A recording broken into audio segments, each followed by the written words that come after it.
Bay Buccaneers from the 48-yard line. Second down, 13. Brady lobs one downfield. Caught ball by Gronkowski inside the 20 to the 15-10. Gronkowski to the 5 to the 4-yard line.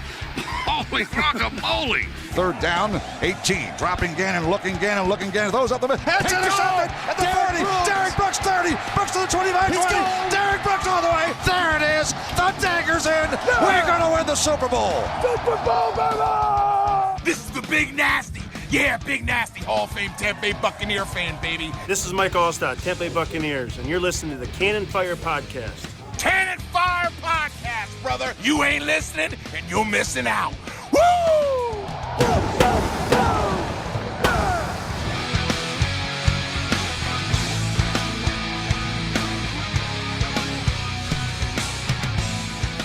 Welcome, ladies and gentlemen, to the Cannon Fire Podcast. I'm your host, Rhett Matthew. Joined alongside me, as always, my good buddy and co-host, the Philly Bucks fan himself, Mr. Evan Wanish. Joining us today is the honorary third member of the show. You know him best as Mr. Bucks Nation on YouTube, a.k.a. our good friend James Hill. And for those of you who don't know, this is a podcast dedicated to the 2020 Super Bowl champion Tampa Bay Buccaneers, Super Bowl 55 and Ray J. 31-9, your final score. The Buccaneers just neutralized Kansas City. And I mean, I guess that's the nicest way I can put it, because there wasn't a whole lot of positives for KC to take away from this one, but we're going to break it all down here today. James throwing up the thumbs up. It's funny because nobody has their mic on, and I can see you guys giggling and laughing. Literally right before I hit the record button, they just decided to cuss each other out. Like, I look over and I'm listening to the intro roll, and Evan's calling James a bitch, and it's just getting pretty hostile. Right? I mean, did I miss something, fellas, here? I don't know what you're talking about. I take offense to that. Yeah, anyways. So, hello, everybody. Welcome to the Super Bowl edition. If you're not talking, please keep your mic muted. I'm obviously Evan, and 2020 was pretty bad to a lot of people, and I'm not saying like it still sucks, right? But man, it was pretty good to Bucs fans, wasn't it? Like, if you like from like a pure football aspect, I mean, yeah, he couldn't have really asked for, it's going to be very weird, right? Because when you look back on this 15 years from now, everybody's going to be saying, oh man, 2020, this and that and everything. But 2020 to be a Bucs fan, just from the football side of things and entertainment side of things, it was very special, and it's something that you always remember for multiple reasons. But you're always going to, and a lot of it's negative, but you're always going to have this one positive. And especially, I mean, if you're a Lightning fan, of course, if you're a Rays fan, obviously they didn't get the job done, but they still went very far. And then did the Rowdies win the championship, or what was the deal with that? They won their conference championship, and then the actual championship game was canceled due to COVID. Yeah. Oh my God. How is it canceled? Yeah. How do you cancel that? I don't know, man. But listen, I just want to preface this. Ladies and gentlemen, this is episode 168 of the Cannon Fire Podcast. The usual suspects here. It's Rhett, it's Evan, it's Buddy James. Buddy James. Can I start calling him that? Wait. Buddy James. Wait a minute. I want to preface. It sounds like a wrestler. I want to preface this. It does sound like kind of a kayfabe name, Buddy James. But I mean, this is the first time I think we've ever done an episode of the show where it's almost a stress-free environment. Like, we don't necessarily get stressed recording the podcast, but we don't have to think about the next game. We don't have to think about if the Bucs are going to win next week. They are the champions of the football world, my friends. There are no more games. Sunday's game was it, and they dominated on the biggest stage that the NFL can offer. And I mean, we're going to talk about what we took away from all of that. Some of the top performers will do a good old-fashioned game review, but like, holy hell, man, everybody just collectively take a deep breath. Like, we are here, the season is over, and the Buccaneers are at the top of the food chain. Like, what a great feeling, James. Buddy James. Buddy James, let's go.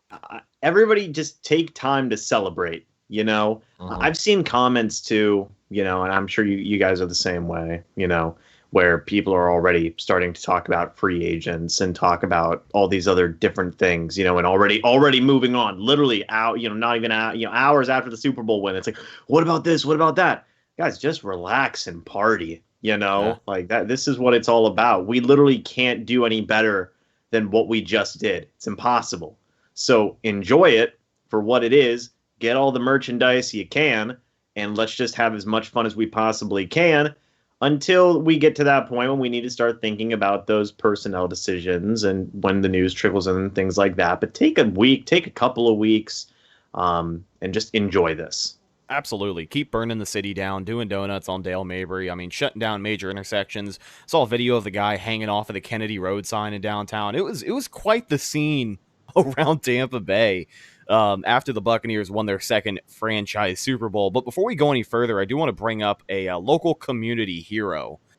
There was a reporter. I don't remember his exact name. You can't say yourself. Oh, okay, hold on. Settle down. There was a reporter who works for Fox affiliate WOFL in Orlando, and he was down covering the game. He put up a harmless video on social media that a lot of people didn't understand, but, to sum it up for you, he just so happened to find himself outside of the stadium the day before the game listening to Eric Church and Jasmine, last name, do the national anthem. And he sat there with a timer, clocked like 2 minutes and 20 seconds, and he really helped out all of our friends who bet the over. I'm actually surprised that they didn't cancel that bet, but you know what? For your hard work and dedication, brother, we really do appreciate you. And with that being said, it was a good weekend to be betting for Tampa Bay. A lot of history made, but I'll tell you what, if you checked it out with our friends over at betonline.ag, it was the number one place to do so. From game spreads and totals to team, player, and coaching props, BetOnline gives you more options to wager than any other place online. And of course, they've always got the online casino, which never closes. So head over to betonline.ag today. Take advantage of all the great sign-up bonuses. BetOnline, your online sportsbook expert. I'll tell you my favorite prop bet. The over on what do we do? The prop of the bet of the week. The over. Oh, the over. 29 and a half yards for Rob Gronkowski. We said hammer the over. Yeah. And boom. And not only did he was the Bucs' leading receiver. And he caught 2 touchdowns. So, yeah huge. I'll tell you another prop bet that I actually felt really good about hitting was I had a really weird feeling about the Weeknd's halftime show. And I think this was the strangest of all the prop bets. But would the Weeknd start his halftime show in sunglasses? And it's funny because he started it, wore sunglasses for maybe 20 seconds, and then didn't wear them for the rest of the halftime show. But the fact that I was able to hit on that one and make a little bit of money with our friends over at BetOnline, that was the best. Yeah. How about that one dude that bet $3K that the Chiefs wouldn't score a touchdown? He won 48. He won $48K. What a guy. He put in $3K, won $48K. That's some bold stuff right there. I had seen another ticket that somebody punched out. They had the Lakers winning, they had the Bucks winning, and then they had the Dodgers winning as well. I don't know if they put a bet down on the hockey championship, but I guarantee you he was picking Tampa. But the way things have been shaken out for people, those people got to feel good. I wish that could be. I mean, it's literally LA and Tampa. Nobody else is taking home, hockey and football is Tampa, baseball and basketball is LA. I mean, nobody else is taking home anything else. But it was a pretty good week. I always love the Super Bowl, the prop bets and stuff. Pat McAfee, what did he lose? Like $30K on tails or something? Because he took every single prop bet in the book, so I'm sure he broke even. Probably. But it's always fun, and definitely, our guys at BetOnline, if obviously football season is done, but there's still plenty of sports to go around. So absolutely. So let's talk a little bit about why we're here. Super Bowl 55, like we said, 31-9, the absolute decimation of Kansas City. The Buccaneers defense held KC to 0 total touchdowns on the evening. But before we talk about the defense, who is absolutely the MVP of this game, if you ask 90% of the fan base, let's talk about the man who got us here to begin with. That's TB12. The legacy of greatness for Tom Brady is something that, we definitely haven't shied away from here on the show. The past few weeks, we talk about how crazy it's been that in year one, Tom Brady got us here. You know, year one, Brady got us to the NFC Championship game. Bucs are about to play in the NFC title game for the first time in however many years. And then they win that game, and then they're going to the Super Bowl. And we talk about how crazy it is that this team that didn't have OTAs, didn't have training camp, didn't have a preseason, has put it together to get to the Super Bowl. And everybody said, win or loss, it's still one hell of a season. Just the fact that they won. It's not that we didn't believe they could win, but it's literally one of those things where it's like, this is a year one football team with Tom Brady under center, but this is year one of what, 3 or 4 maybe, depending on how well Tom and Bruce feel. But I mean, year one, Bruce already came back, said he's going for 2. Brady said he's coming back. I'm sure the Bucs are going to make it a priority this offseason to keep a lot of the main players on this team. But I mean, the fact that the Bucs are only going to get better from here, that's got to be scary as hell for the rest of the NFC. Especially, I mean, I guess the NFL, because they can very well run it back. Yeah, you know, I will say this, okay, and I've seen a lot of people say this, and Tom Brady is the greatest NFL player in the history of the NFL. I don't think that's a stretch. He has more Super Bowl wins than any team in the history of this league. That's stupid. I've lost track of all the records for things that Brady has done this year for a player of his age, like even in the Super Bowl, like I've just lost track. It's like, it's too many things.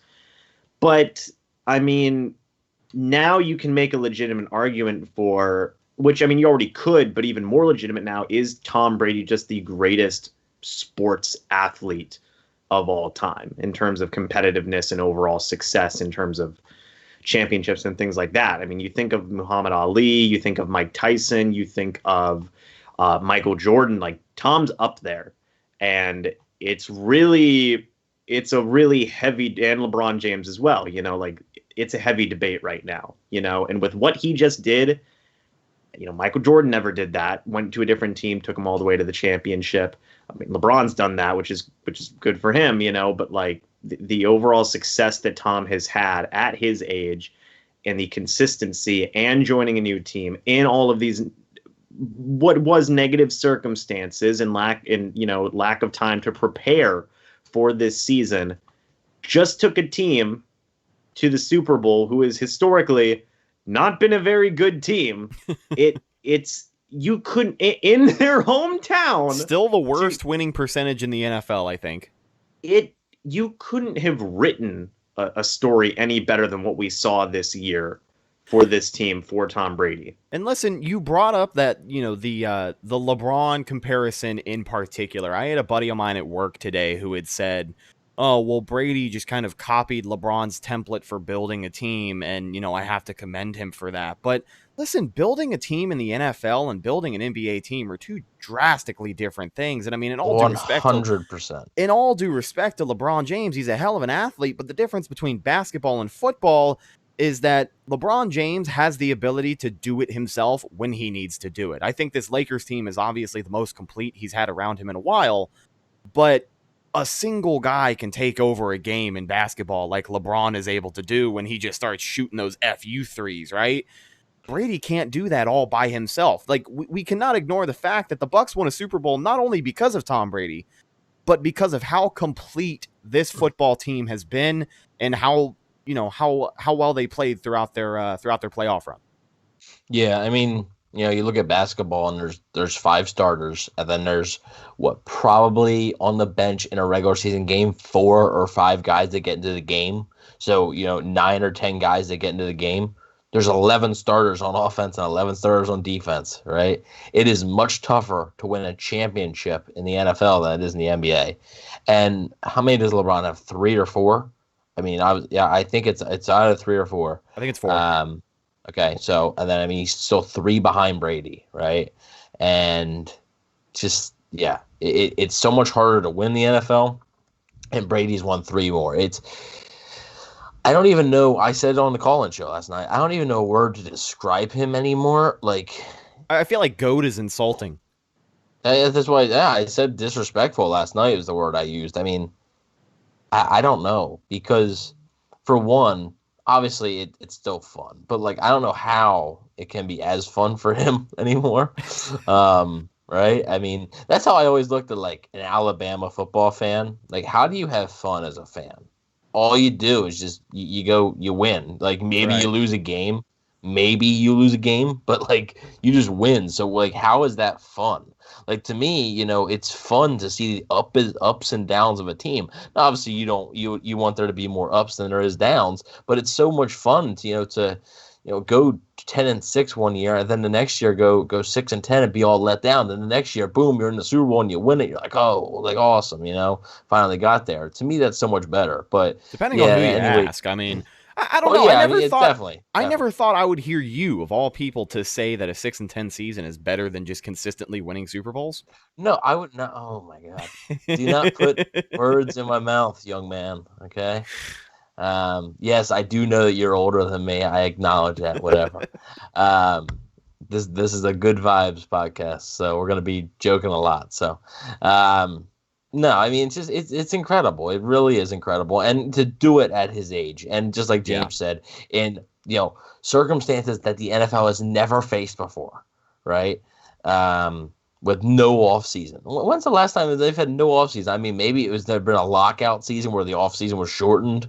I believe in 2011, I think it was shortened a bit, but it was still, you didn't know if, like, week-to-week basis, you didn't know who was going to be available. There was a chance on week-to-week basis that Tom Brady wasn't even going to be available, and they still were able to do it. James, go ahead. In circumstances that, by and large, favored the teams who had already had an established roster. Of course. Like a lot of the teams that were in the playoffs. And like the teams that the Bucs beat. The Chiefs, the Saints, the Packers, all of these the football team with Taylor Heineke. Yeah, Taylor Exactly. Heineke. I mean, that guy's a dynasty legend at this Shout point. out to that guy. Shout out to that guy. Because He was it seemed like he was the best quarterback the Bucs played throughout the postseason. Easily. All of these teams, in both conferences where they had already had an established formula, a lot of the guys were already familiar with each other. Tom Brady coming into a new town, going from up north where it's very cold down south, and to organize private workouts with his teammates runs the risk of him, potentially missing games and like all these other different types of things. Like, hey, if you want to connect with your teammates, that's cool, but it's risky. It's like, what? And Florida's a hot spot too. Right. It's not like, this is like North Dakota. And it's just like, what? Like, I know people and people scoff whenever it's like, oh, calling Brady an underdog is stupid because it's Tom Brady. This was the year where it's like, finally Brady got hit with new circumstances that made him an underdog again. He was an underdog, a true underdog. And it's funny because people like to argue against that underdog thing for Brady, but I mean, what reason were we given to not call the Bucs underdogs? Everybody said they were going to get their ass whooped in the playoffs this year. They said Brady wasn't going to be able to get it done. There were so many people documenting saying this team would go 7-9, this team would go 8-8. I mean, halfway through the season when they face a little bit of turbulence after their first loss of the year, Brady and Arians, they hate each other. There's a little bit of, there's a little bit of friction between those two guys. Two things. One, Bucky Brooks. After week one, the Bucs have buyer's remorse. Yeah. Signing Tom Brady. Right. After week one, Bucky Brooks is a smart guy. He really is. But I don't know what was going through his head there.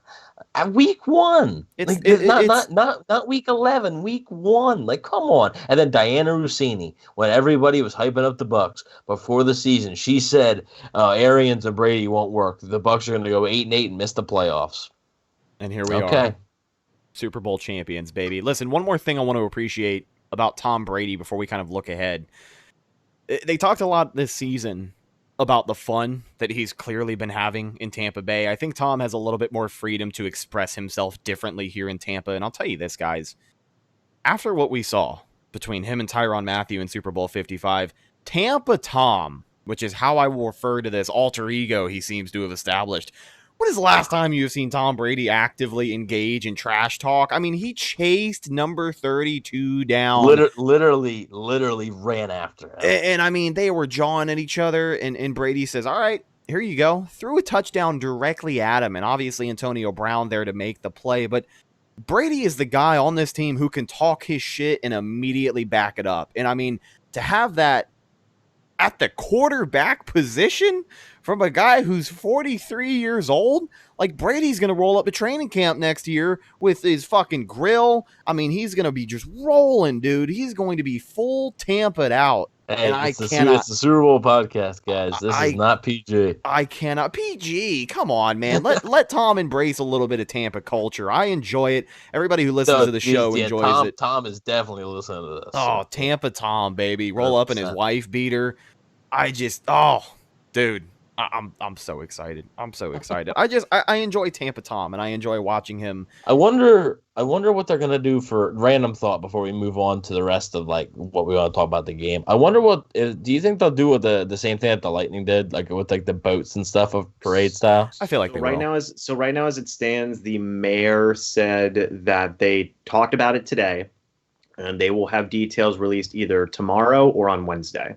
Okay, all right. That's the and I mean we'll definitely be there. You know, Evan, I would love for you. I will not. Yeah, I know. I'll be there. I know you won't. You don't have time for such things. But me and James will be there. I'll be there with a buddy of mine from work. Bree might be with me. It's gonna be a party in Tampa Bay, ladies and gentlemen.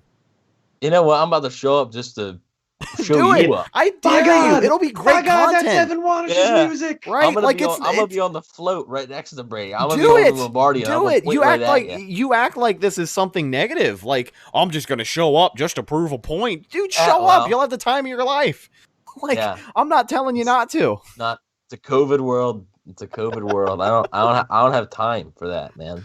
You know. Oh man, let's talk about some of the stat lines from this game. We'll glance over Brady. Well, real quick. when do we think it'll be? Like Friday or something?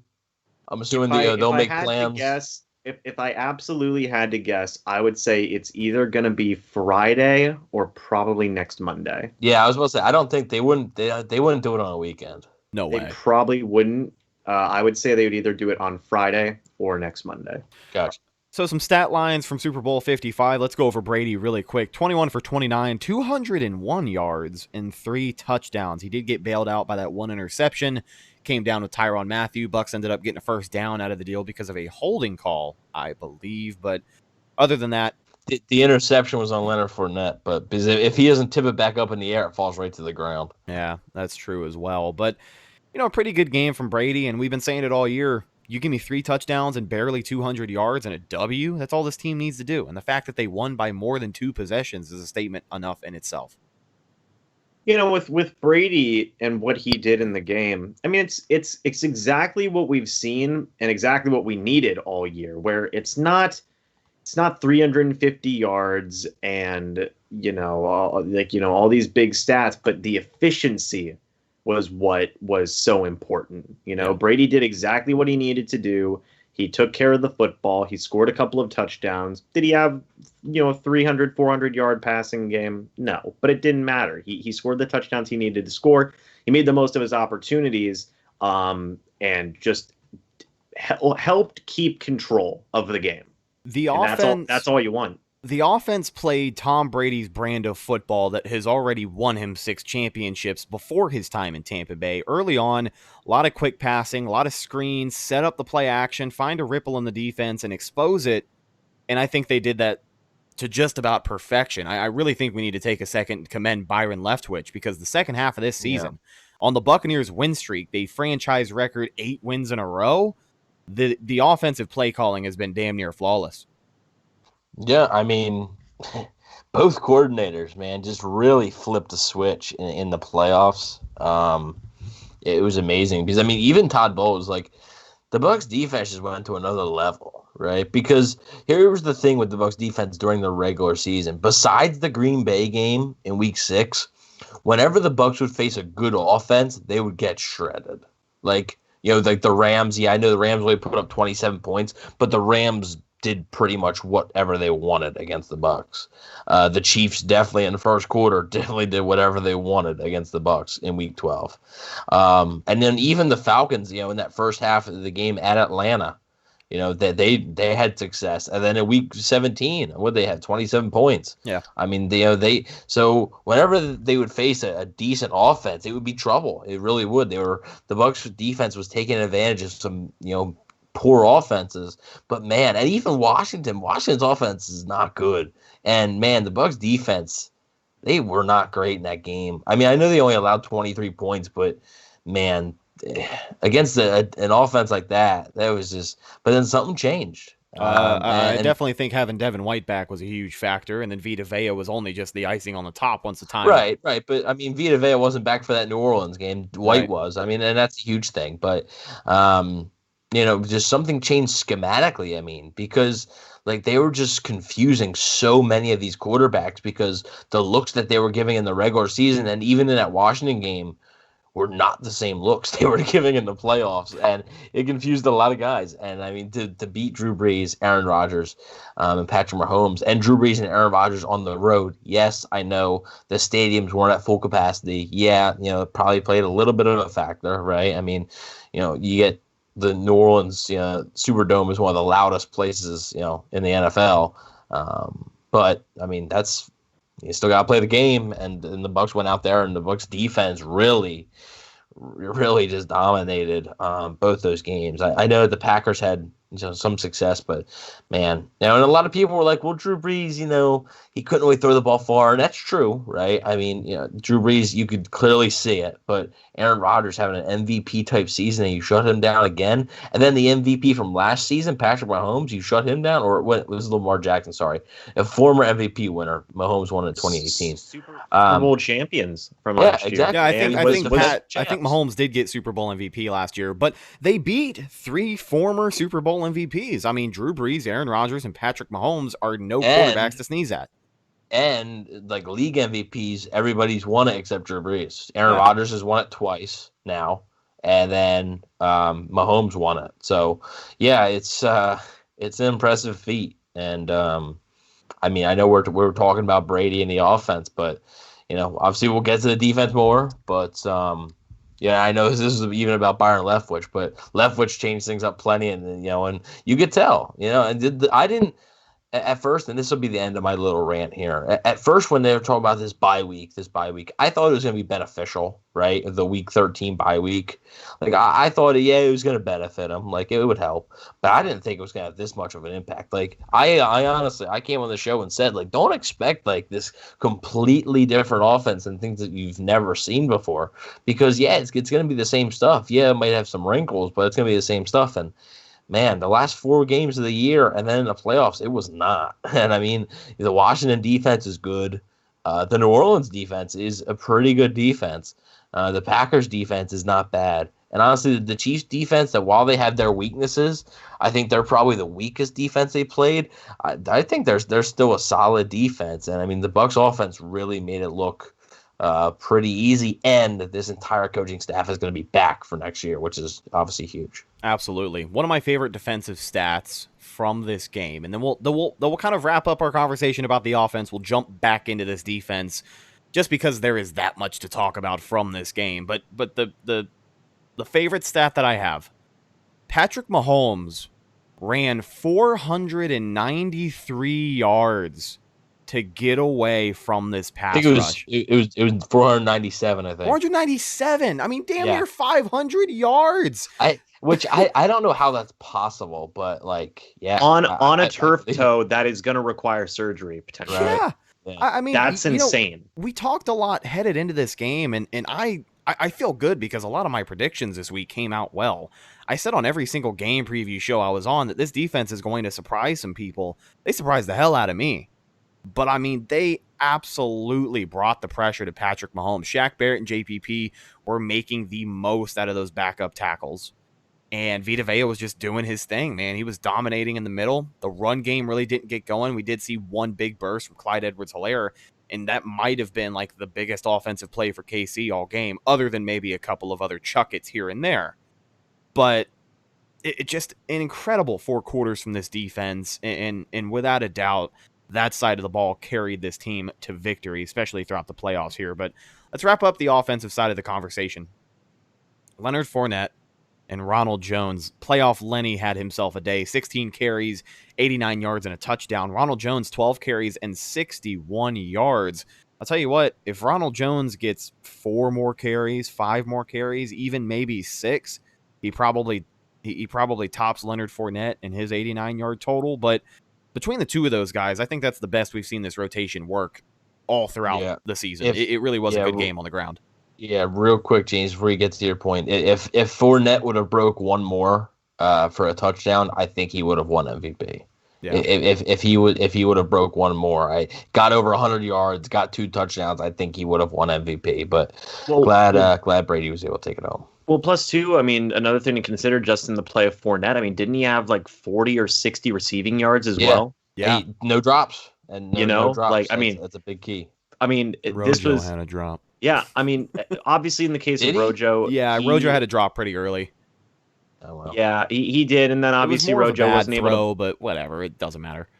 Well, Rojo wasn't able to punch in that goal line touchdown as well, which I don't understand why Fournette wasn't in there.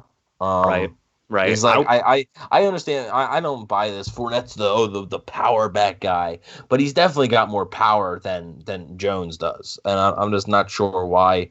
2 straight times you run with Jones. I don't know. I don't know why you try that, but whatever.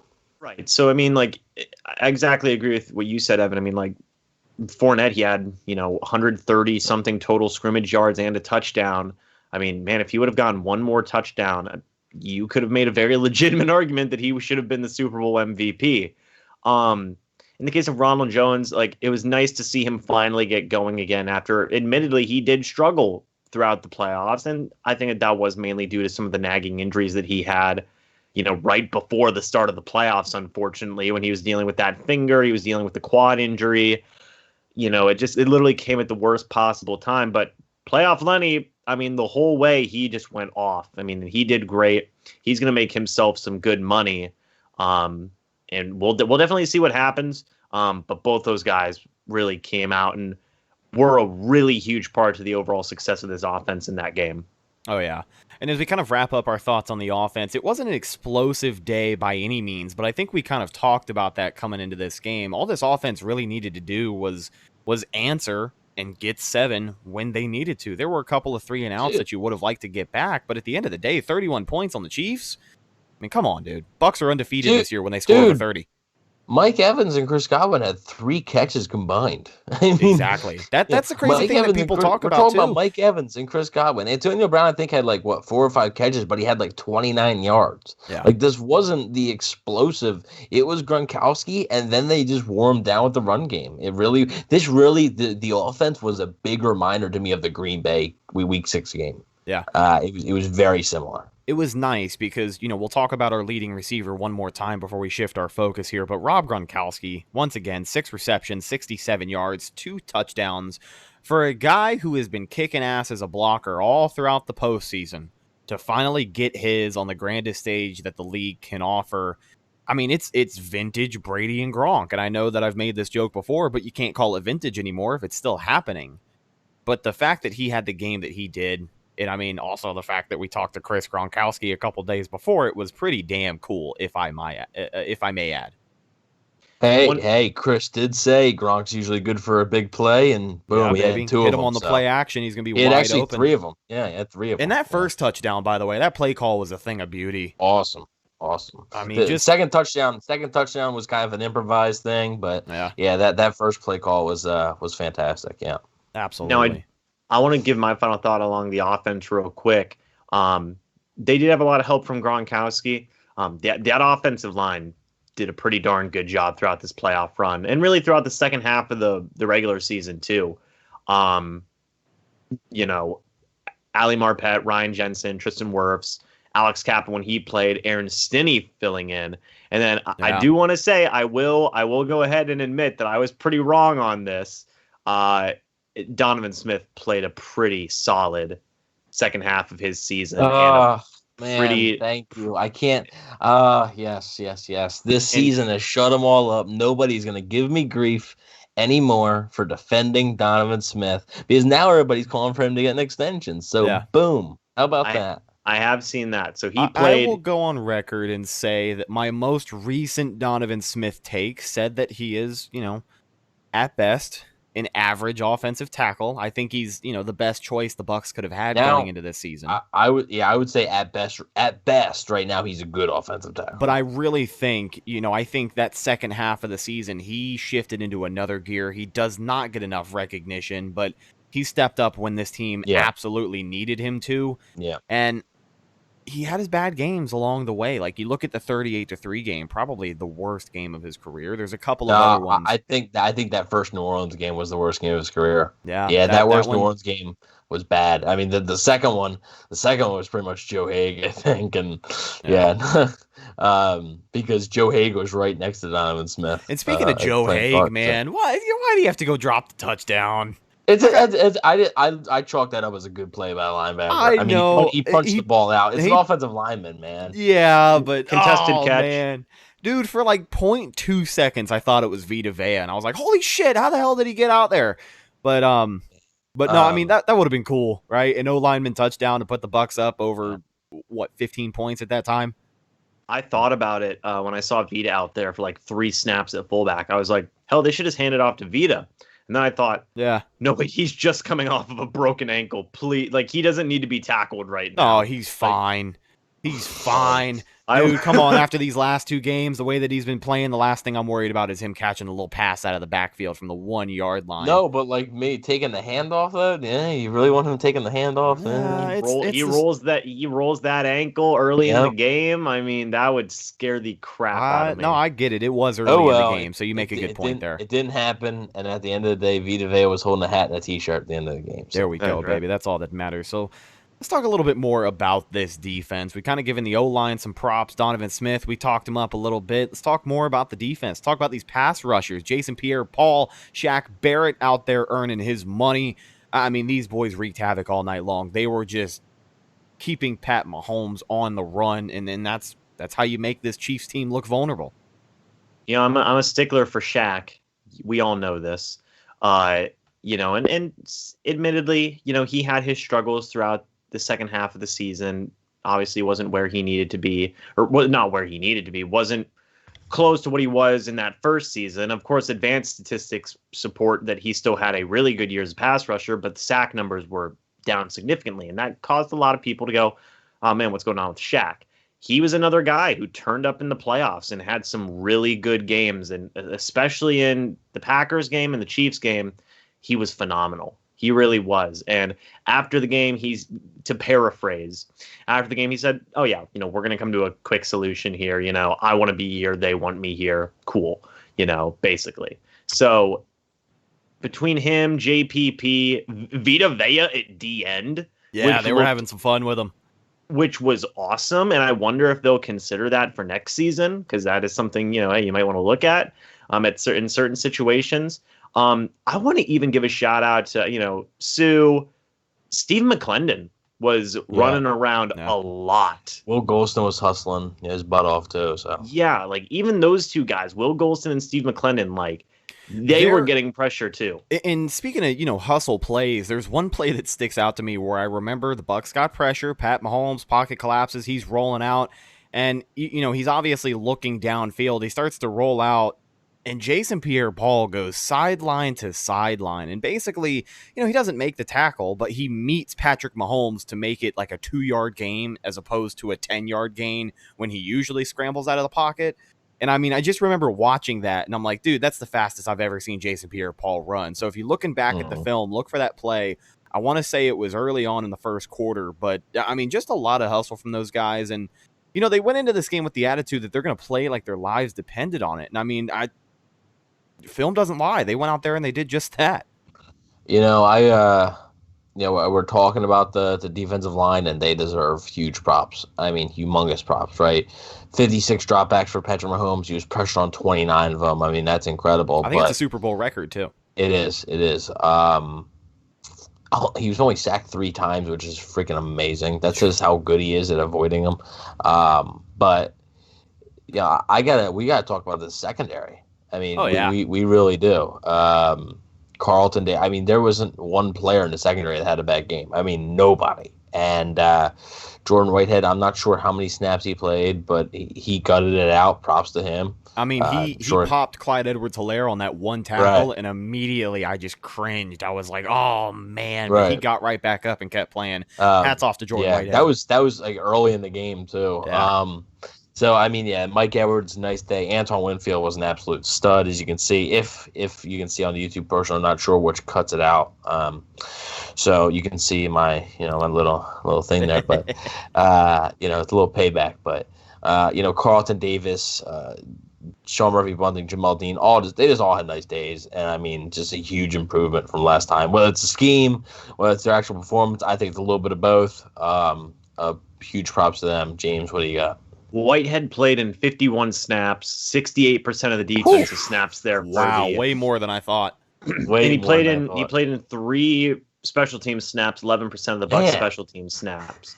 So, and he's played through a torn shoulder labrum. Yeah, he's getting surgery on that, I'm sure. Which is usually a season-ending injury, right? If this was any other game, if this was week 17 and the Bucs were about to be 6-10, he ain't playing. But yeah, that's insane. And what's even more insane is we usually don't hear about players playing through that kind of stuff until after the fact. Right. Yeah. We all knew going in. Hey, by the way, Jordan Whitehead is his shoulder is destroyed, and then he's just like, okay, I'm gonna still destroy people, and he did, and it was phenomenal. Carlton Davis, still my #1 corner. Love him. Antoine Winfield Jr. with the deuces. Life is good. Bucs secondary played a really good game, man. I was happy with it. That's what I do. This picture is exactly what I do. Whenever somebody tells me I'm eating too many chicken wings or something, just So now a couple of guys on that defense that you have no choice but to be happy for. One of them is Will Golston. The other one is Big 54, Levante David. The longest Yep, exactly. Yeah, Sorry. The longest tenured Bucs on the team. But let's talk about Levante David's performance. I mean, one, you've got to be happy for him because he's finally a Super Bowl champion after getting snubbed of All-Pro once again, getting snubbed of the Pro Bowl. None of that shit matters when you're a Super Bowl champion. They had one Pro Bowler and they won the freaking Super Bowl. Exactly. How much of a joke is that? How many do you think they have next year? 5 or 6 probably. Yeah. That's what I'm thinking, too. Hopefully our guys can get some recognition. But for Levante, he had a tough task. He was covering Travis Kelce for most of the game. And I'll tell you, aside from Patrick Mahomes, breaking out of the pocket and having to make something happen, I think 54 did one hell of a job covering the best tight end in the NFL right now. He was all over. Travis Kelce had over 100 yards, but look, he's going to get his, Okay, but a lot of his catches were zone, where David wasn't directly on him. But when David was in man coverage against him, he was awesome. And David's going to do a lot of things that doesn't show up on the stat sheet. And White is going to be getting all the love. But, man, Levante just deserves this so much. And not enough people were talking about Will Golston either because he was drafted only 1 year after Levante. Yeah. I mean, he's been here since 2013. He signed an extension when he didn't have to. Will Golston, Levante David, props to you. Obviously, props to Mike Evans. The 3 longest tenured Buccaneers on the roster. I think Ali Marpet might be on there as well. Ali Marpet was the Winston draft. So he was 25th. Yeah, you got to feel good for those guys. Donovan Smith was in the same draft, too. There we go. I do want to interject really quickly, though, about the Travis Kelce thing. You look at his stat line, and you say he got his 100 yards, and he is a guy who's going to do that. We kind of knew he was going to be their leading receiver from the get-go. But I look at one drive in particular, and what was it, 4 or 5 straight completions to Travis Kelce? And it's just because Patrick Mahomes had no choice but to run around, extend the play, and ultimately find a guy who had exploited some sort of zone that just wasn't there anymore. And I really think that's where those numbers get padded. But just wanted to defend our guy 54. I'm going to say this. Levante David, longest tenured Buccaneer, is accurate. But another person who was in that draft class and another person who was taken 2 years before. Time out. Hold on. Time out. No, because I know what can I get. I want to guess them. I think I know who it is too, but I'm. Well, one of them's Ted Larson. No. Keith Tandy. He's on the coaching staff. And Cody on the show. Grimm. Okay, well, I'm talking about players here. That's not. Wait, Cody Grimm's on the coaching staff? Former Bucs players. This is he's news a secondary to me. assistant coach. Good for him, Bucs man. Players, Hey, they've been on that grind. Hey, listen. I'll tell y'all what. I don't know how many people we have listening who have been Bucs fans for a number of years. Hopefully, most of our audience. But listen, you're not the realest of the real unless you know who Keith Tandy is, and especially Cody Grimm. Got to be happy for both Cody, of those guys. Cody Grimm even more. Yeah. Keith Tandy, who has also been on the show before, so go back and look at that. That Got was to reach about a back year out and a to half him, ago. see if we can follow back up. Oh yeah, all right. Bet. I don't want to give anybody hopes up, but so yeah, I mean, well, actually, Antoine Randall L is a assistant on the offensive side of things. Larry Foote is the assistant linebackers coach, and Byron Leftwich. They all were Steelers. So Antoine Randall L. Let me see if I can pull it up. He had posted on Instagram a picture of him. Was it him, Leftwich, and AB? Him, Leftwich, and I think it was Larry Foote. Okay. And it said winning Super Bowls together as players and now as coaches, and it was all three of them together celebrating. That's awesome, man. Also, by the way, Byron Leftwich, former Tampa Bay Buccaneers quarterback. Yes, sir. He was. Yes, sir. Now, if you remember that, then you're definitely an OG. If you remember that. Hell yeah, man. Let's talk a little bit more about this defense. I know we've kind of covered it top to bottom, but we have yet to really break down, I think, the highlight moment of this game. And I mean, the moment that most people knew it was pretty much over. You got a deflected pass targeted for Tyreek Hill, and who's there to say everything that we've been wanting to say since week 12? Well, none other than the rookie. The guy who, by the way, I don't watch the NFL honors every year. I watched it this year, and it was cool. I mean, Steve Harvey was funny. He made me laugh every now and again. But I was downright offended, gentlemen, when I saw that Patrick Queen had more votes for Defensive Rookie of the Year than Antoine Winfield Jr. Yeah, well, he proved last night that I see. Here's the thing: I didn't expect him to win. That award goes to the flashy player. Yeah. And the guy who didn't show up in the playoffs, which I know that the honors awards don't count for the postseason, but one of them was able to play in the playoffs and the other one didn't show up at all. So it goes to the guy who the media hypes up the most. I mean, going into that, it was Justin Herbert who they'd hyped up all year, and then Tristan Chase Wirfs Young was the best rookie. Exactly. Some breaking news here from Kevin O'Donnell, Fox 13. He said, I have learned the city of Tampa is working on plans for a Bucs boat parade on Wednesday. Details are still being finalized. Date and time has not been agreed upon yet. Officials are hoping to iron out everything out and make an announcement tomorrow. Hell yeah. Well, folks, we're going to have... James, you look pretty upset there. You all right? Is it the boat parade thing? Well, I'm not sure if it's going to be exactly... I mean, it says date and time has not been agreed upon yet, so you still got some hope. Okay, if it's in the morning, if it's in the morning, I'm good. But I work in the afternoon. I think it's going to start in the morning. I think it'll start at like 10 or 11 a.m. if I had to guess. To be honest, most of those Super Bowl parades start early in the morning. Yeah, then they end around like 2-3 o'clock. Yeah, that might work. That might work. Well, you guys know that we're going to be out there on Wednesday. Myself, James, and everybody else I'm going to be hanging out with. We're going to have tons of content coming your way. And I really am excited about it, man. We got to experience welcoming the team back from the NFC Championship game, and that in itself was an experience that I will never forget.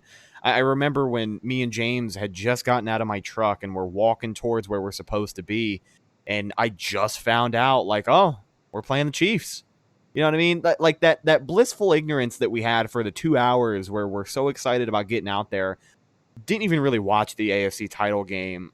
Didn't know who you were going to play. And then you did see that the Chiefs ran over Buffalo.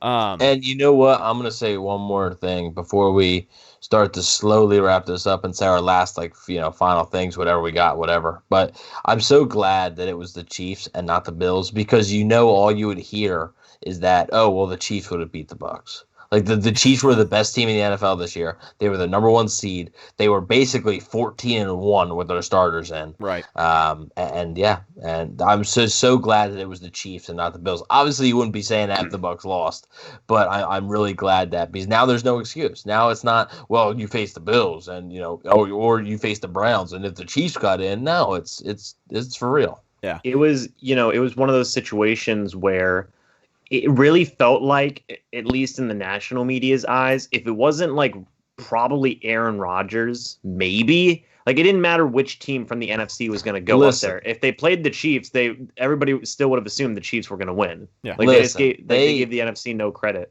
the Bucks played the 4 seed, the 2 seed, the 1 seed, and then the 1 seed in the AFC, and they beat them all. Best team in the NFL. We could basically end the podcast there if we wanted to, and not even say another word. Because that's. I mean, they're obviously, it's when you're crowned the champion, they're the best team in the NFL. The Tampa Bay Buccaneers are the greatest football team in America right now. Regardless of what those ESPN power rankings say, you know? Oh, apparently, according to them, they're 4th. So, dude, 4th. It's funny because I feel like they're below years, the team they beat. They're below 2 of the teams they beat. For years, we've joked about how the Bucks could win a Super Bowl and they would still be 10th on the power rankings, and it holds true. The way too early power rankings come out, and the reigning Super Bowl champions are number 4, and the team that just got shut down, held to 0 total touchdowns in the biggest game of the year, is ranked number 1. Apparently, they're the team to beat again. I don't have as much of an issue with Kansas City being number 1 as I do with Green Bay being ahead of Tampa. I think by default, your champion should be number 1, but that's me. No, I understand. I definitely agree. I'm just saying I don't have as big of a problem with Kansas City being 1 as I do with Green Bay. The Bucks aren't even number 1 in their own conference. Are you kidding me? Right.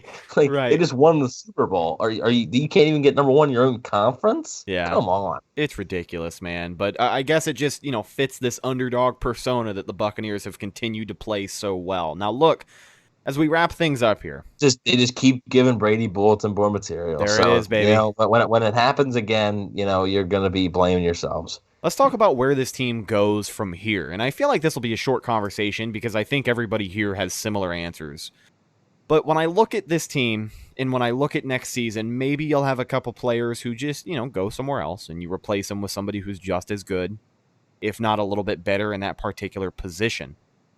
But the fact that all of this was done, a Super Bowl title, Tampa Bay's first Super Bowl in 18 years, Tom Brady coming here year 1 with all of the obstacles that they had to face, the pandemic happening, the uncertainty of the season, missing key activities that put together the football season, for them to get to where they are. Super Bowl champs in year 1. And the fact that we've already talked about how next year they're only going to get better. Obviously, with the Super Bowl, I think the Bucs are going to make it priority number 1 this season to keep a lot of your main players on this team. But if they do that, I feel like this team is just as well equipped as Kansas City was this season to make another run at the Super Bowl. And dare I say it, they've got a very real chance of running it back. And holy hell, I didn't think we'd ever say that here on the podcast because we're still kind of reeling from our first ever Super Bowl coverage.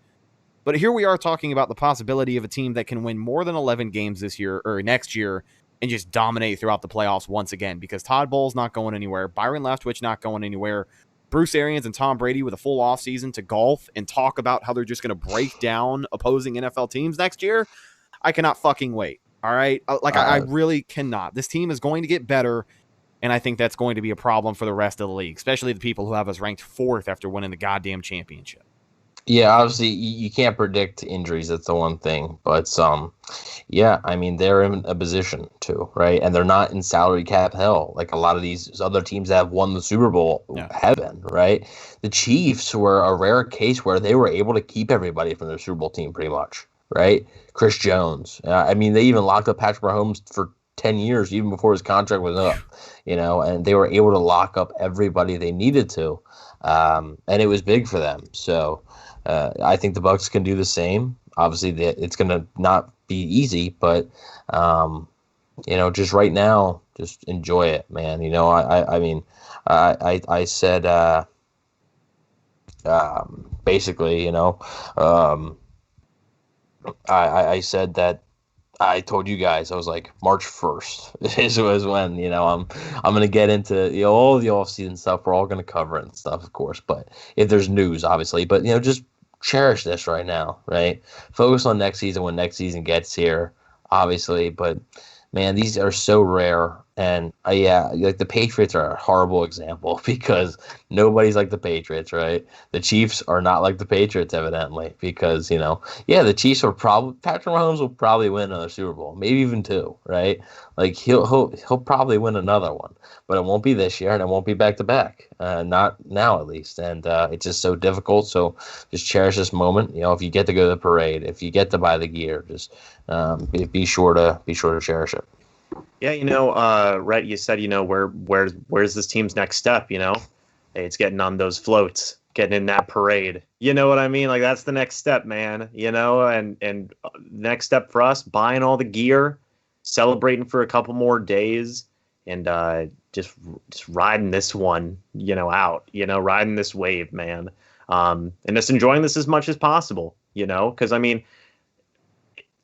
Yeah, this is good, especially with all the year that this has been and all the circumstances like we talked about at the beginning of the show. It feels great that the Bucs fans are the ones who get to enjoy this one. You know what I mean? Like it's phenomenal. Can't wait for that parade once we get more details on that. This is going to be sweet. And like you guys said, they have the ability, I think, barring any craziness, to really make a go at it again next year, and we'll see. But for right now, I mean, hey, next step is that parade, baby. Absolutely, going to be looking forward to it until the time. And comes. also a huge shout out, Ryan Suckup. Yeah, man, we almost forgot. I mean, the man is ice cold. The best kicker in franchise history. What? What? I mean, does he top in Automatica? He just scored the most points in team history. So wow. If you look at percentages and points scored, Suckup's higher than Grammatica. Suckup's higher than Matt Bryant. So perhaps, I mean, obviously he's only had 1 year. This is obviously the best year from a Bucs kicker in franchise history. Exactly. Is he really higher in point totals than Matt Bryant and Grammatica? He has the record. Yes. Wow. What a season for Ryan Suckup, man. Most points scored. And then he nails that 52-yarder. Like, yeah. So the Bucs could potentially have right now on the team the best kicker of team history, the best center in team history, it is the best quarterback in team history, the best wide receiver in team history, one of the best guards in team history, Ali Marpet. With one of the best linebackers in team history, Levante David. I mean, he's the second best linebacker in Bucs history, I think. This is a team that has Derek Brooks, as Hardy Nickerson, and a lot of good players. And I think Levante David is the second best linebacker in Bucs history. And Devin White's on track. Tristan Wirfs, if he keeps this up, is on track. Chris Godwin is on track. It's nuts. And there's an amount of talent on this team, and they needed to come together. And guess what? In 15 years, Bruce Arians' name is going up in that stadium. Tom Brady's name is going up in that stadium. Mike Evans' name is going up in that stadium. Chris Godwin's name is going to go up in that stadium. They're all going up there. Levante David. Levante David, Devin White, Gerald McCoy, hopefully. There's going to be a lot, and Canton's going to be filled. Bruce Arians is going to go into Canton as a Bucs head coach. He's not going to go in, He's not going to go in as any other head coach. He's going in as the Bucs head coach. It is incredible to think about, and I'll close with this because I've been wanting to say this. Also, speaking of Hall of Fame, congratulations to John Lynch. Yeah, right? I mean, we haven't talked about it enough. I don't know why we haven't, but Johnny Lynch. They've won the Super Bowl, that's why. Yeah, I mean, but Johnny Lynch, the hitman, number 47, finally gets his time to shine, and he gets his bust in Canton as the class of 2021, so looking forward to that. But let me say this, and then we'll close the show out. The guys on this team are guys that we're going to be talking about for the rest of Bucs history. Everybody who was on that field has been immortalized in Tampa Bay history. You're going to remember most people on that roster. 15 years from now, you're going to talk about Levante David and Devin White the way that you talk about, a Derek Brooks. You're going to talk about possibly Antoine Winfield Jr. the way that you talk about a guy like John Lynch here in the next 15 years.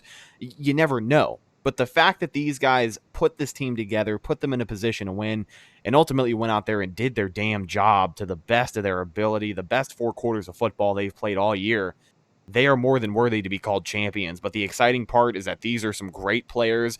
A lot of them are very young players. and that's even more promising. But these guys are officially immortalized in Buccaneer history, and it's incredible, man. A lot of talent on this team, and a hell of a team put together. Just final note from me too. I've been saying it to a few people, but just obviously players leave. It happens. It's literally impossible to keep every single person on a team, even like the lower end guys. It's impossible. Even if they go to another team, like it's going to be sad, but like not going to forget what they did ever, Absolutely. And in terms of, just remembering that, like, guys, we're like, obviously we're younger guys, but we're all adults now and we get to experience this, right? Yeah.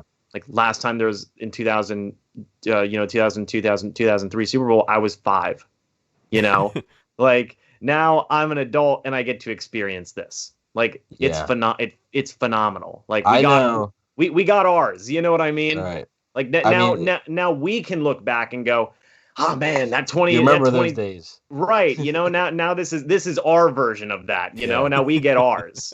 So that's cool. Being from Philly, when they won the Super Bowl, Philly lost a lot of guys. But talking to Eagles fans who are friends of mine, they talk about Eagles players. Yeah. They talk about them and they're happy for them. So, and they never forget, right? They never forget what they did, and that's going to be a lot of players on this team. Absolutely. Now, as far as our schedule goes for the next week or so, we definitely have the season review show that's going to be in the works here in the coming weeks. We might have some other cool stuff that we're not going to give out too much information on, but if we can make it work, we'll have some great content coming for you guys. Pretty cool stuff. We will definitely have the Super Bowl parade coverage coming your way, but other than that, I mean, it's kind of up in the air. I mean, it is officially the off season, ladies and gentlemen. So listen, until we talk to you next time, just take this moment in. Don't forget what this feels like. We are Super Bowl champions of the world, and James is frantically raising his hand. Yes, James.